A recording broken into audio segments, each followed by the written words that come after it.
Hello friends, welcome to Revision with MNG. Subject network, topic basics of network. Question number first, linear और non linear elements क्या होते हैं। आप video को 2 second pause कीजिए और अपने मन में आंसर सोचिए। उसके बाद 2 सेकंड बाद नेक्स्ट टाइप पर आपको आंसर मिलेगा और मैं डिक्टेट भी करूँगा।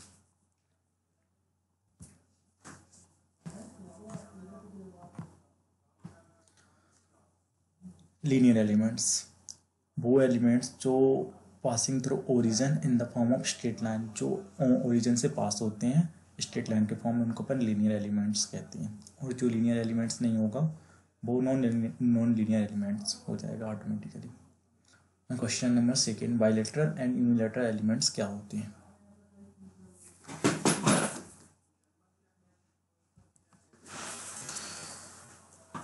जो बायलेटरल एलिमेंट्स होते हैं वो हमेशा सेम इम्पिडेंस शो करते हैं। मीन्स यदि नेगेटिव है तो नेगेटिव भी होगा, यदि पॉजिटिव है तो पॉजिटिव भी होगा।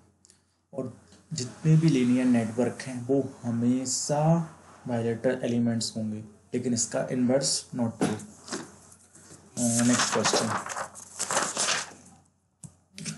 नेक्स्ट क्वेश्चन है पैसिव एंड एक्टिव एलिमेंट्स क्या होते हैं। पैसिव एलिमेंट्स वो होते हैं जो हमेशा पॉजिटिव इम्पिडेंस शो करते हैं। जैसे नेटवर्क में दिए, अपने डीसी नेटवर्क में बात की जाए तो आरएलसी जो है वो पैसिव एलिमेंट्स है। लेकिन जब अपन ट्रांजिएंट पढ़ते हैं तो एलएलसी एल एंड सी भी कभी कभी एक्टिव एलिमेंट्स की तरह शो होते हैं, क्योंकि वहाँ पर वो चार्ज को स्टोर करने के बाद चार्ज को डिलीवर अपने आप को चार्ज करने के बाद करंट को डिलीवर या वोल्टेज को डिलीवर करने लगते हैं इसलिए। और एक्टिव एलिमेंट्स क्या होंगे, जो पॉजिटिव और नेगेटिव दोनों इम्पिडेंस शो करते हैं। जो पैसिव एलिमेंट्स रहते हैं वो कभी भी पावर को डिलीवर नहीं कर सकते, लेकिन एक्टिव एलिमेंट्स पावर को डिलीवर कर सकते हैं। चलो नेक्स्ट क्वेश्चन, इंडक्टर के बारे में आप क्या क्या जानते हैं, सोचिए। एक short revision in the basic of networks.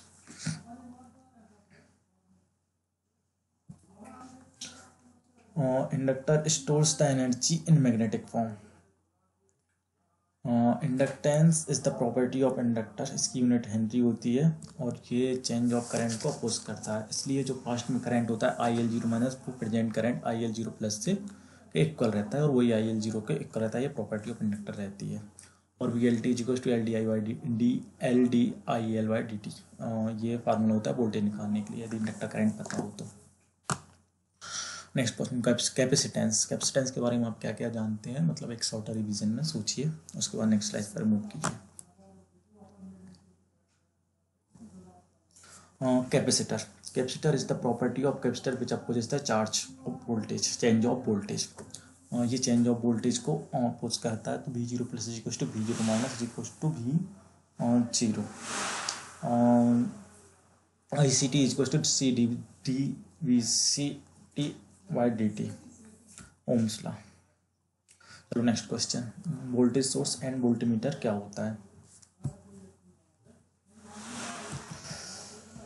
Voltage source and voltmeter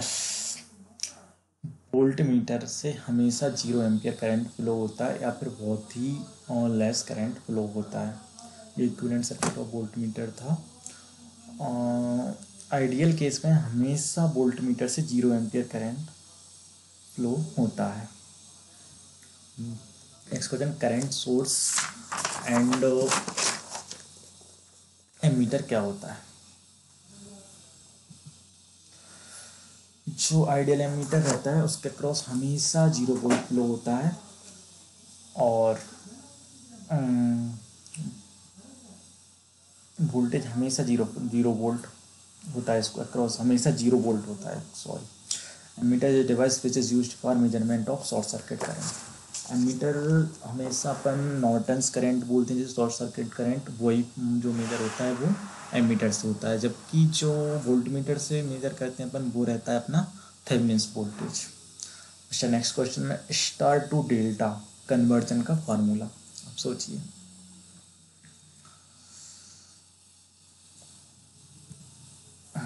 star to delta conversion, हमेशा ये जो रेजिस्टेंस रहते हैं वो हमेशा साइक्लिक ऑर्डर में ऊपर मल्टीप्लाई होंगे, और जो जहाँ पर अपन को मतलब डेल्टा में कन्वर्ट करना है उसका जो अपोजिट फ्लो में अपन को जो आरती दिख रहा है जैसे फिगर में, तो उसको हमेशा डिवाइड होगा।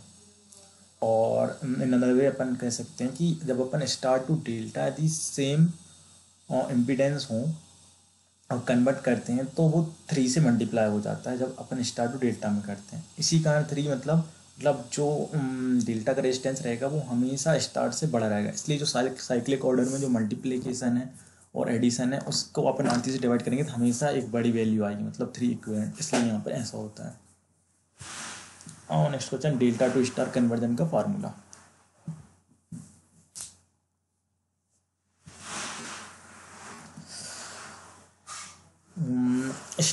डेल्टा टू स्टार कन्वर्जन में यदि R1 फाइंड करना है तो जो उसके एडजेसेंट रेजिस्टेंस लगे उनका multiplication upon addition of all the 3 remaining resistances.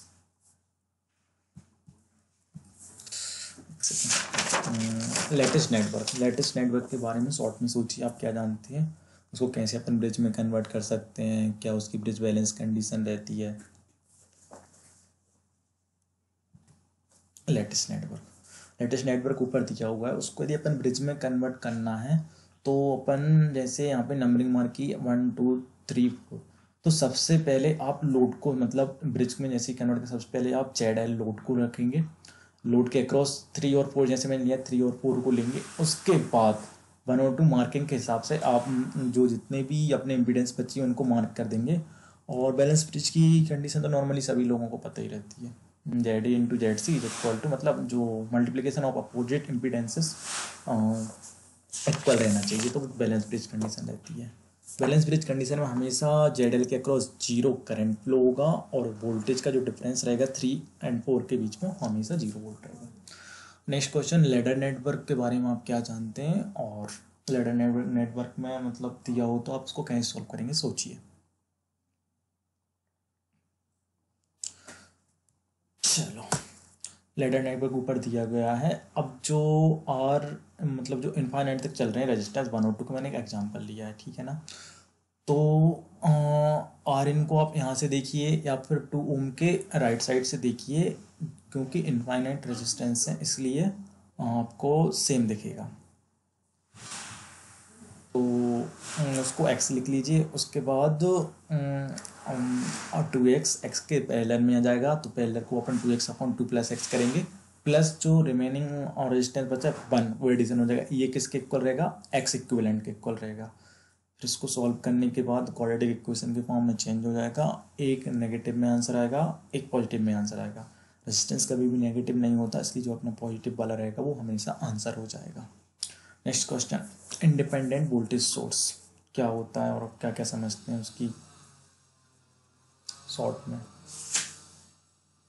क्या उसकी लाइन की इक्वेशन कैसे क्या रहता है। इंडिपेंडेंट वोल्टेज सोर्स क्या मतलब, ये इंडिपेंडेंट वोल्टेज सोर्स है, ये प्रैक्टिकल इंडिपेंडेंट सोर्स लिया गया है और RS इसमें बहुत ही स्मॉल है, RL लोड लिया गया है। तो यहाँ पर जो VT रहेगा मतलब RL के क्रॉस जो वोल्टेज रहेगा वो -VS माइनस IT फ्लो रहा है, -IT into RS by KVL। तो इसको अपन कंपेयर करेंगे by equal to MX plus C से। तो यहाँ पर जो स्लोप है वो -RS हो जाएगा और जो इंटरसेप्ट है C वो हो जाएगा VS। इसके बाद practical independent voltage source VI characteristics. Slope इसमें -R है, तो एक स्ट्रेट लाइन के फॉर्म में अपन ने इसको शो किया है। ये नॉन लीनियर है, यूनिलेटरल है एंड एक्टिव एलिमेंट। यदि आइडियल वोल्टेज सोर्स होगा तो उसके अक्रॉस जो रेजिस्टेंस रहेगा वो हमेशा 0 रहेगा, तो आइडियल 0 रहेगा, इसलिए जो अपना ग्राफ रहेगा वो पैरेलल टू एक्स एक्सेस आ जाएगा। और एक्स एक्सेस इसमें अपन ने करंट को लिया है IT। और नेक्स्ट, इंडिपेंडेंट करंट सोर्स क्या होता है।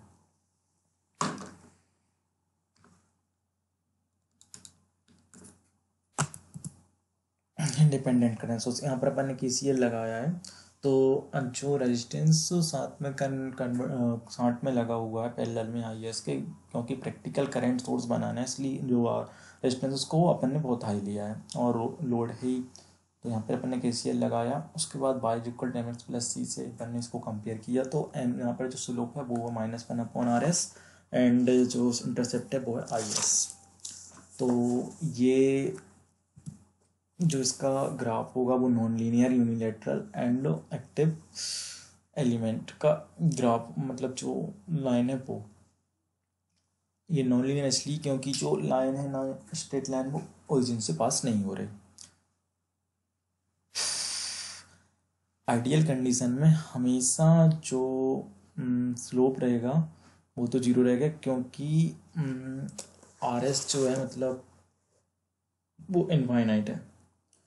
तो ये हमेशा पैरेलल टू वोल्टेज सोर्स वाली लाइन है ना उसके पैरेलल रहेगा। अभी जो लास्ट स्लाइड में था वो करंट के पैरेलल था, ये वोल्टेज के पैरेलल होगा हमेशा ideal current source. Concept of supermesh के बारे में सोचिए शॉर्ट में क्या होता है, क्या करते हैं।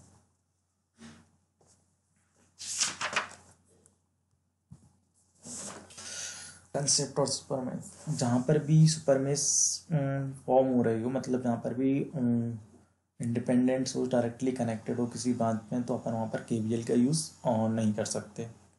यदि करेंगे तो वहाँ पर अपन को एक करंट एज्यूम उसके अक्रॉस वोल्टेज एज्यूम करना पड़ता है। तो सुपर नोड में हमेशा उसको अपन ओपन कर देते हैं और KVL एंड KCL एक साथ लगा देते हैं, और जो लास्ट में उसको अपन ने ओपन किया उसका क्रॉस जो करंट रहता है वो I2 - I1 होगा। तो ये दोनों इक्वेशन बना लेंगे, उसके बाद I1 और I2 को सॉल्व कर लेंगे और आंसर आ जाएगा। कंसेप्ट ऑफ इक्विपोटेंशियल कंसेप्ट के बारे में सोचिए थोड़ा सा। यदि ब्रिज नेटवर्क दिया हो तो उसका इक्विपोटेंशियल आप कैसे फाइंड करोगे। कंसेप्ट ऑफ इक्विपोटेंशियल, ये मैंने एक ब्रिज लिया है।